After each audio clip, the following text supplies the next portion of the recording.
Tired? What tired? I've never been tired. Who has time to feel tired? You just do what you need to do and get on with it.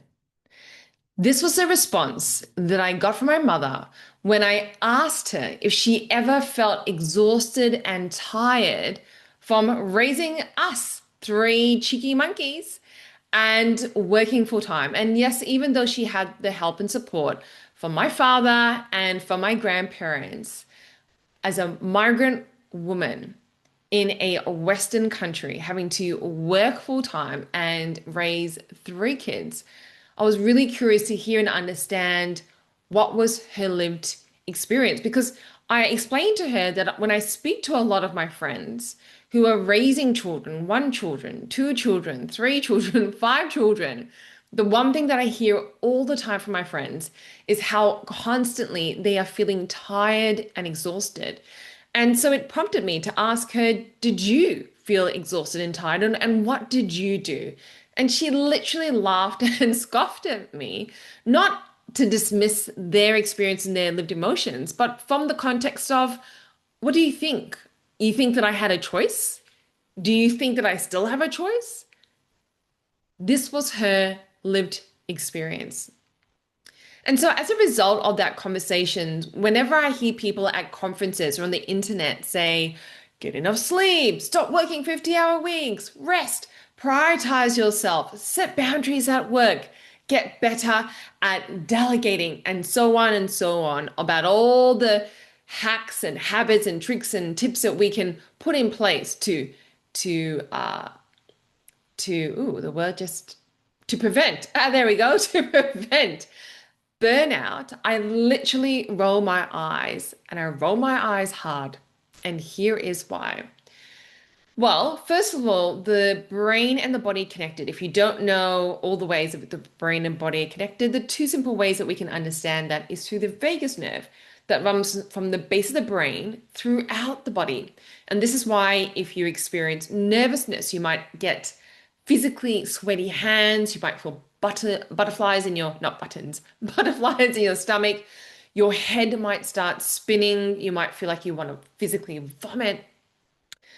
So the brain and the body are connected because of this vagus nerve that runs on the base of the brain through, and it has a nerve structure. It's kind of like a network structure that just runs through the body. Also, we have the gut and the brain connection. So our mood and how we think is often determined by what's going on in our gut. So there is a very clear and very strong link between the mind and the body. So know that whenever we experience physical burnout, it isn't always about the hours that we worked and it isn't always about the workload. Sometimes it's emotional. Now, in the work of inclusion, we call this the cultural load or the emotional tax that people pay for systemic inequality. Think about it. A person in slums of India who can't afford life-saving healthcare for their loved ones, let alone put food on the table, even though they're working three jobs and doing 17 hours days, 7 days a week. Think about the refugee kid in a low-income household starting to break the cycle of poverty, honor their parents' sacrifices, and take care of their siblings because their parents are also at work, probably also working multiple jobs, 17 hours a day, 7 days a week. So the responsibility to take care of the siblings is also often fallen on the eldest child.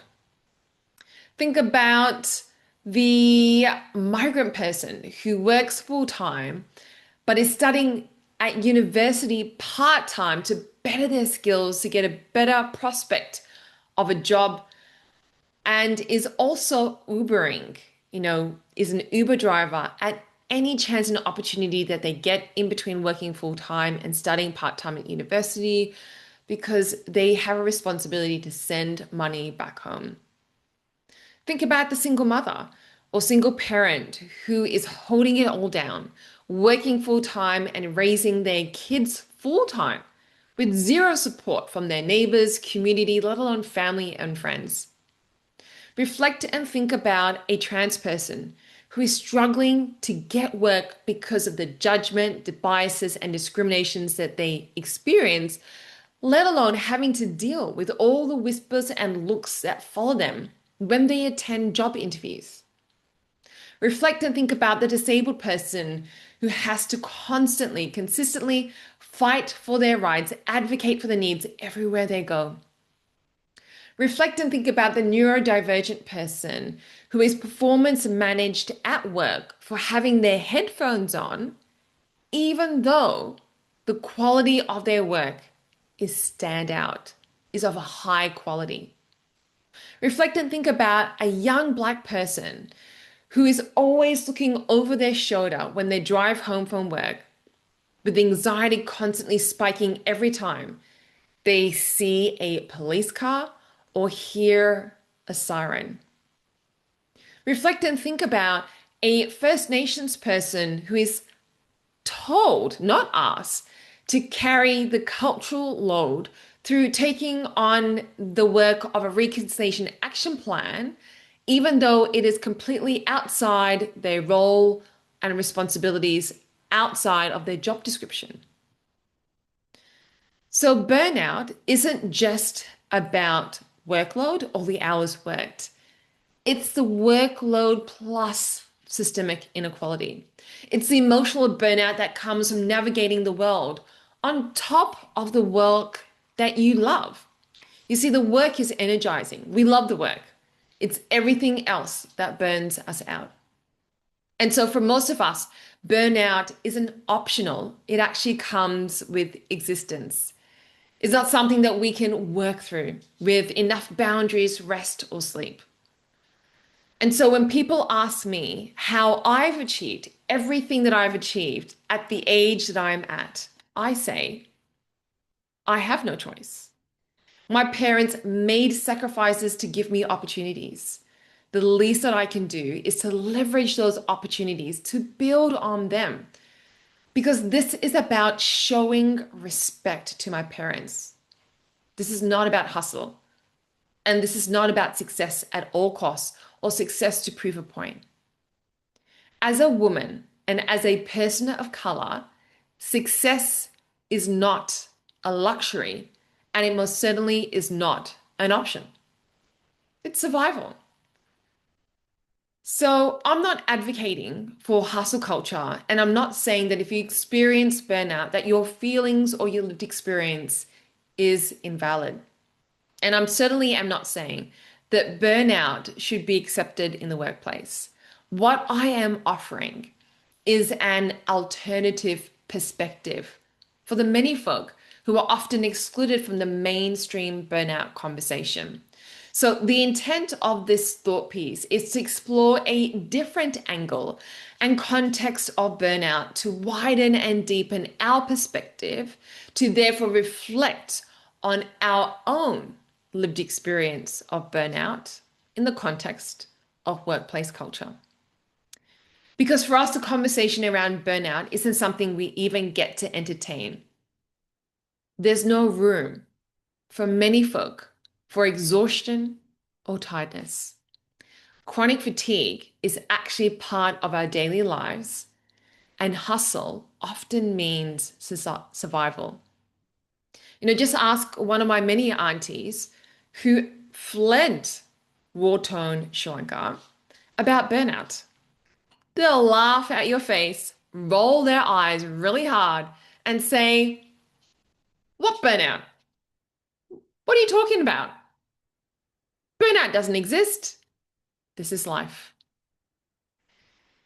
So, in my next episode, I am going to talk about the opposite of burnout.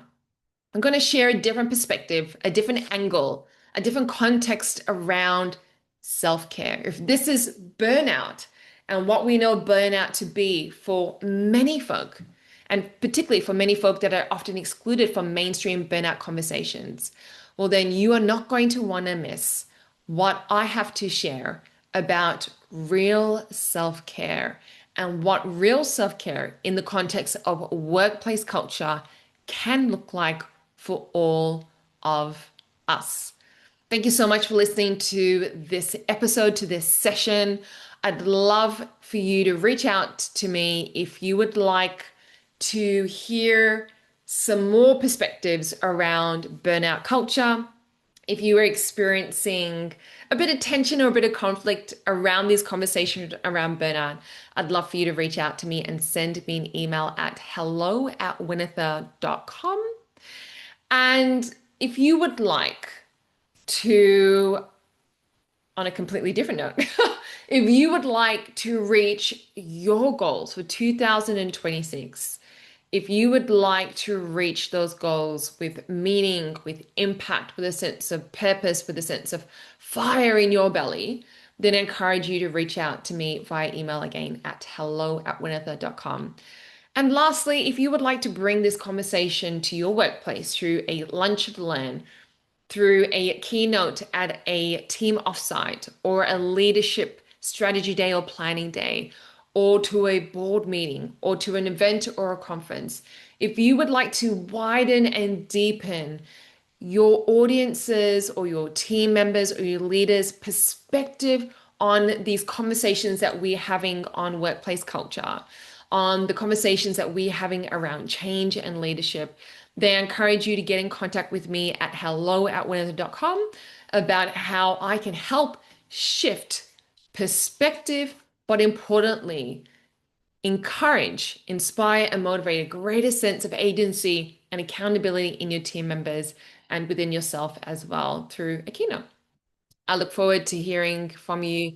And yeah, that's my dog. So barking in the background, if you can hear him saying, Mama, it is time to feed me, even though there is food right over here down on the floor.